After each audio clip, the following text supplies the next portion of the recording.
Тәзиянын шариаттагы эрежеси кандай? Тамак боюнча дейби? Тамак ачы боюнча дейби? Тамак ашы боюнча. Туугандар, ар бирибиздин үйгө өлүм периштеси келет. Кайсы үйгө өлүм периштеси келсе, ал сүрдүү болуп калат ошол үй. Анан бардыгы ыйласа, өлүм периштеси келип айтат экен, "Не ыйлайсыңар, мен дагы келем" дейт. "Мен акыркыңарга чейин келе берем" дейт экен. Кайсы үйдөн өлүк чыктыбы? Ошол үйдө барып чай ичпегиле, тамак ичпегиле, жыргабагыла. Ошол үйгө тиллебай дамыла бир термос сүт чайды алып барсын дагы, дамылабыз болсо куймагын алып барсын, завтрагын булар алды. Абетин болсо Аскар ажы алды. Кечки тамагын бул алды. Полдниктерде ысык көк чайды авам алды. Кошуналар, туугандар тамагын даярдасын. 3 күн. Канча күн? Ушул адатка келейли. Угалла. Мурункуларды урду кетире бербейли, болду. Мындайга келейли. Ал үйдө өздөрүнө дагы даже тамак жасата койбой, биз кошуналар, биз туугандар ысык тамактарды алып берип турайлы. Ошо күн менин башыма дагы келет, менин үйүмө дагы келет, сиздин үйүңүзгө дагы келет. Мына маданиятты тирилтейли. Анан ушу тирилтсеңиздер, мен мактанайын бүткүл дүйнөгө барып.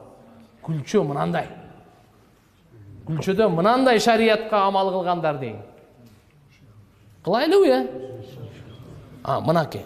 Тажия ошол кайгылуу күн 3 күн. 3 күндө эми ким өттүбү, ошонун мурасы бөлүнүш керек. Шарияттын талабы боюнча, соо иш боюнча, өткөн кишинин аялы барбы, жокпу? Ата-энеси барбы, жокпу?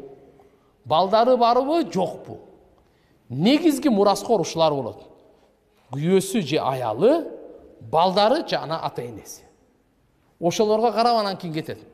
Балдары жок экен десе, анда бир туугандар кезекке келет. Түшүндүңүздөрбү? Мурас илимин сиздерде эптеп-септеп урмай-сурмай жок. Жакшынакай жазып туруп, имамга тапшырыңыздар. Имам өзү карайт, кеңешет, дагы башка дамыналардан өздөрүнөн да сурап, баардыгын бул жагындагы шарият менен узатып неме кылайт. Ошол 3 күн ошол.